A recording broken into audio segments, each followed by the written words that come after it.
ഈശോ മിശിഹായിൽ പ്രിയ സ്നേഹിതരെ, നമ്മൾ വീണ്ടും വിശുദ്ധമായ ഒരു നോമ്പ് കാലഘട്ടത്തിലേക്ക് പ്രവേശിച്ചിരിക്കുകയാണ്.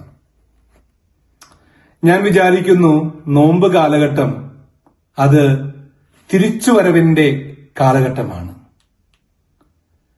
നഷ്ടപ്പെട്ടു പോയ സ്നേഹത്തിലേക്ക്, അത് ദൈവസ്നേഹമാകാം, മനുഷ്യസ്നേഹമാകാം, പ്രകൃതി സ്നേഹമാകാം, നഷ്ടമായ യഥാർത്ഥ സ്നേഹത്തിലേക്കുള്ള തിരിച്ചുവരവിന്റെ കാലഘട്ടമാണ് വിശുദ്ധമായ ഈ നോമ്പ് കാലഘട്ടം. നമ്മള് നോമ്പ് കാലഘട്ടത്തില് ഒരുപക്ഷെ കൂടുതൽ ഓർമ്മിച്ചെടുക്കുന്ന വചനഭാഗം ജോയൽ പ്രവാചകന്റെ പുസ്തകം 2-ാം അധ്യായം 12-ാം തിരുവചനമായിരിക്കും.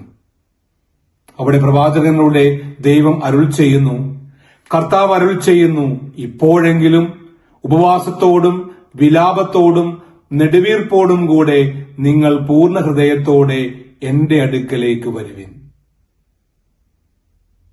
കർത്താവ് അരുൾ ചെയ്യുന്നു, ഇപ്പോഴെങ്കിലും ഉപവാസത്തോടും വിലാപത്തോടും നെടുവീർപ്പോടും കൂടെ നിങ്ങൾ പൂർണ്ണ ഹൃദയത്തോടെ എന്റെ അടുക്കലേക്ക് തിരിച്ചു വരുവിൻ.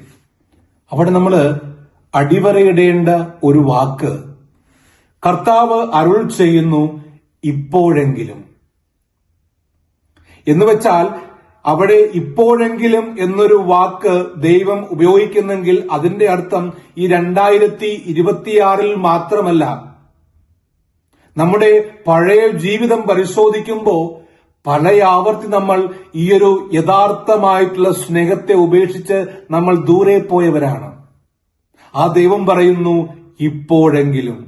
ഇപ്പോഴെങ്കിലും ഉപവാസത്തോടും വിലാപത്തോടും നെടുവീർപ്പോടും കൂടെ പൂർണ്ണ ഹൃദയത്തോടെ നിങ്ങൾ എന്റെ അടുക്കലേക്ക് തിരിച്ചു വരുവിൻ. പ്രിയമുള്ളവരെ, യഥാർത്ഥമായിട്ടുള്ള സ്നേഹത്തിലേക്ക് തിരികെ പോകാനായിട്ടുള്ള ആഹ്വാനമാണ് ഈ നോമ്പുകാലം നമുക്ക് മുൻപിൽ വെച്ചു നീട്ടുന്നത്.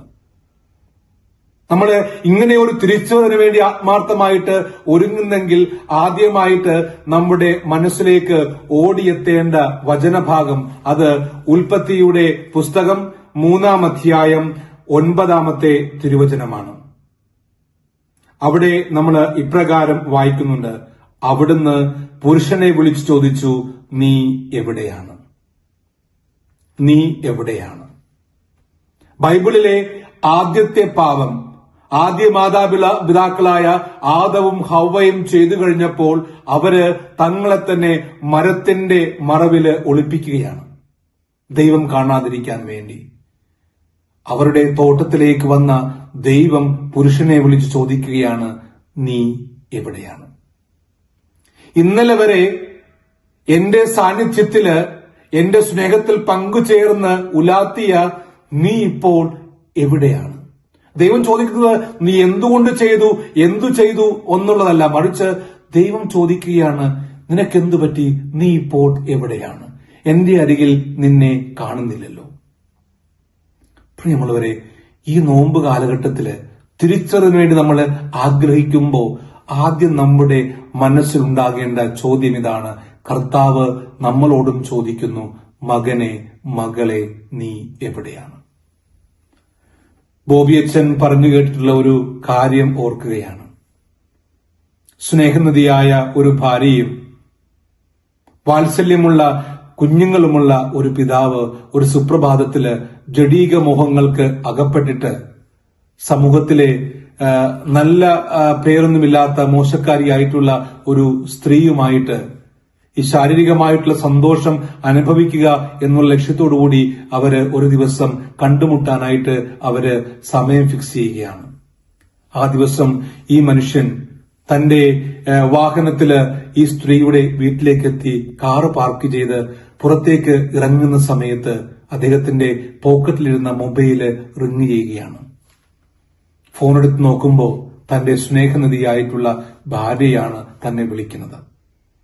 അദ്ദേഹം കോൾ എടുക്കുമ്പോൾ ഈ ഭാര്യ ഭർത്താവിനോട് ചോദിക്കുകയാണ്, നിങ്ങളിപ്പോൾ എവിടെയാണ്? താൻ സ്നേഹിക്കുന്ന, തന്നെ ആത്മാർത്ഥമായിട്ട് സ്നേഹിക്കുന്ന തന്റെ ഭാര്യയോട് പറയാൻ പറ്റാത്ത ഒരു സ്ഥലത്ത്, അവളോട് പറയാൻ പറ്റാത്തൊരു കാര്യത്തിന് വേണ്ടിയാണ് വന്നത് എന്നുള്ള തിരിച്ചറിവുണ്ടാകുമ്പോൾ അദ്ദേഹം പെട്ടെന്ന് ഫോൺ കട്ട് ചെയ്ത് വണ്ടി എടുത്തിട്ട് ആ ഭാര്യയുടെ അടുക്കിലേക്ക്, സ്വന്തം വീട്ടിലേക്ക് തിരികെ പോവുകയാണ്.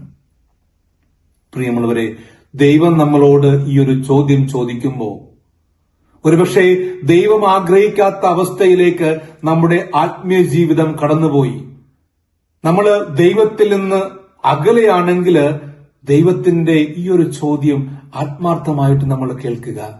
മകനെ, മകളെ, നീ എവിടെയാണ്? കഴിഞ്ഞ നാളുവരെ എന്നെ നിന്റെ ഹൃദയത്തിലേക്ക് സ്വീകരിക്കാൻ വേണ്ടി എന്നും ബലിവേദിയുടെ അരികിലേക്ക് അണഞ്ഞിരുന്ന, വിശുദ്ധമായ ബലിയിൽ പങ്കെടുക്കുവാനും എന്നെ സ്വീകരിക്കുവാനും വേണ്ടി നിന്നെ ഒരുക്കുന്ന കുമ്പസാരക്കൂടിനെ ഇടവിടാതെ അണഞ്ഞിരുന്ന നീ ഇപ്പോൾ നീ എവിടെയാണ്? കുടുംബത്തോടൊപ്പം എല്ലാ ദിവസവും സന്ധ്യാനേരത്ത് പ്രാർത്ഥനയ്ക്ക് വേണ്ടി മുട്ടുകുത്തുന്ന, ഒത്തിരിയേറെ ഇടവകയുടെയും സമൂഹത്തിന്റെയും നല്ല കാര്യങ്ങൾക്ക് വേണ്ടി ഇടപെട്ടിരുന്ന നീ ഇപ്പോൾ എവിടെയാണ്? ഇനി കുടുംബജീവിതത്തിലേക്ക് വരാം. നമ്മുടെ ദാമ്പത്തിക ജീവിതത്തില് സ്നേഹമുള്ള നമ്മുടെ ഭാര്യയും അല്ലെങ്കിൽ ഭർത്താവും മക്കളുമൊക്കെ ആഗ്രഹിക്കാത്ത ഒരിടത്തേക്ക് എത്തിപ്പെട്ടു പോയെങ്കിൽ, ഒത്തിരി സ്നേഹത്തോടും പ്രതീക്ഷയോടും കൂടെ വളരെ സമർപ്പണത്തോടുകൂടി പൗരോഹിത്യത്തിലേക്കും സന്യാസ ജീവിതത്തിലേക്കും കടന്നു വന്നിട്ട് ദൈവമോ മനുഷ്യനോ ആഗ്രഹിക്കാത്ത ഒരു തലത്തിലേക്ക് താഴ്ന്നു പോയെങ്കിൽ, അവിടെ നിന്നെല്ലാം തിരികെ ആ യഥാർത്ഥമായ ദൈവസ്നേഹത്തിലേക്ക്, കുടുംബസ്നേഹത്തിലേക്ക്, പൗരോഹിത്യ സന്യാസ ജീവിതത്തിലേക്ക്, സൗഹൃദ സ്നേഹത്തിലേക്കൊക്കെ തിരികെ എത്തുവാനായിട്ടുള്ള വലിയ ആഹ്വാനമാണ് ഈ നോമ്പുകാലം നമുക്ക് നൽകുന്നത്. ഇനി അവസാനിപ്പിക്കുന്നതിന് മുമ്പായിട്ട് ഈ ജോയൽ പ്രവാചകന്റെ പുസ്തകത്തിലെ 2-ാം അധ്യായം 12-ാം വാക്യത്തോട് ഏറ്റവും അനുയോജ്യമായിട്ടുള്ള സുവിശേഷ ഭാഗമാണല്ലോ ലൂക്കായുടെ സുവിശേഷം 15-ാം അധ്യായത്തിലെ ധൂർത്തപുത്രന്റെ ഉപമ. അവിടെ നമ്മൾ കാണുന്നുണ്ട്, സ്വത്ത് ചോദിച്ചു വാങ്ങി വിദൂരത്തേക്ക് പോയിട്ട് എല്ലാം ധൂർത്തടിച്ച മകൻ ഏറ്റവും ഒടുവില് സുബോധമുണ്ടാകുമ്പോൾ അവൻ വീട്ടിലേക്ക് തിരികെ പോകുവാനായിട്ട് ആലോചിക്കുകയാണ്. ഞാൻ പലപ്പോഴും വിചാരിച്ചിട്ടുണ്ട്, ഈ മകൻ പിതാവിന്റെ സ്നേഹം ഓർത്തപ്പോഴാണ് തിരികെ പോയെന്ന്. പലപ്പോഴും ഇങ്ങനെ പ്രസംഗിച്ചിട്ടുമുണ്ട്. പക്ഷെ ഈ ദിവസങ്ങളിൽ ബൈബിള് നന്നായിട്ട് വായിച്ചപ്പോഴാണ് മനസ്സിലായത്, അവൻ പോയത് പിതാവിന്റെ സ്നേഹം ഓർത്തിട്ടൊന്നുമല്ല. വിശന്നു, ഒന്നും കിട്ടാതെ വിശന്നപ്പോ അവൻ വീട്ടിലെ ഭക്ഷണത്തിന്റെ ആ മണവും ഭക്ഷണത്തിന്റെ രുചിയൊക്കെ ഓർത്തപ്പോഴാണ് അവൻ തിരികെ പോകാനായിട്ട് ഒരുങ്ങിയത്. പക്ഷേ തിരികെ എത്തുമ്പോ ആ പിതാവ് അതൊന്നും കാര്യമാക്കുന്നില്ല. ആ മകനെ 2 കരവും നീട്ടി ആ പിതാവിന്റെ സ്നേഹത്തിലേക്ക് മകനെ തിരികെ സ്വീകരിക്കുകയാണ്. പ്രിയമുള്ളവരെ, നമ്മുടെ ദൈവം എന്തുകൊണ്ട് പോയി, നീ എന്തൊക്കെ ചെയ്തു എന്ന് ചോദിക്കാതെ തിരികെ എത്തുമ്പോൾ സ്വീകരിക്കുന്ന ഒരു ദൈവമാണ്. അതുകൊണ്ടാണ് ജോയൽ പ്രവാചകനോട് ദൈവം പറയുന്നത്, ഇപ്പോഴെങ്കിലും നമുക്ക് ഈ 2026 ഒരു പ്രത്യാശയുടെ ജൂബിലി വർഷത്തിന് ശേഷം നമ്മൾ ഏറ്റവും അടുത്ത് നമ്മൾ കടന്നു വരുന്ന ഈ ഒരു നോമ്പ് കാലഘട്ടത്തില് നമുക്കും പൂർണ്ണ ഹൃദയത്തോടെ, ഉപവാസത്തോടും നെടുവീർപ്പോടും വിലാപത്തോടും കൂടി നമുക്കും ദൈവസന്നിധിയിലേക്ക് നമുക്ക് തിരികെ പോകാം. ആ ദൈവത്തിന്റെ അടുത്തേക്കുള്ള തിരികെ പോക്കൽ തീർച്ചയായിട്ടും നമ്മുടെ പാപാവസ്ഥകളിൽ നിന്ന് നമ്മുടെ കുടുംബ സ്നേഹത്തിലേക്കും നമ്മുടെ സൗഹൃദ സ്നേഹത്തിലേക്കും നമ്മുടെ പ്രകൃതി സ്നേഹത്തിലേക്കും ഒക്കെയുള്ള തിരിച്ചുവരായിട്ട് മാറും എന്നുള്ള കാര്യം ഉറപ്പാണ്.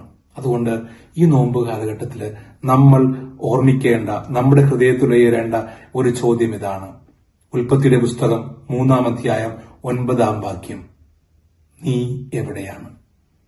എന്നിട്ട് നമുക്ക് നമ്മുടെ ഈ പ്രാർത്ഥനയും നമ്മുടെ ഉപവാസവും ഒക്കെ നമ്മളെ കൂടുതൽ സുബോധത്തിലേക്ക് നയിപ്പിക്കുകയും നമ്മൾ എവിടെയാണെന്ന് കണ്ടെത്തിയിട്ട് നമ്മുടെ ആത്മീയ ജീവിതത്തില്, നമ്മുടെ കുടുംബ ജീവിതത്തില്, നമ്മുടെ സാമൂഹ്യ ജീവിതത്തിലൊക്കെ നമുക്ക് വീണ്ടും ആ പഴയ സ്നേഹത്തിലേക്ക്, പഴയ നന്മയിലേക്ക് തിരിച്ചു പോകുവാനായിട്ട് കാരണമാകട്ടെ.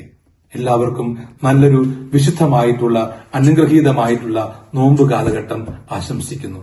ദൈവം നമ്മെല്ലാവരെയും സമർത്ഥമായിട്ട് അനുഗ്രഹിക്കട്ടെ.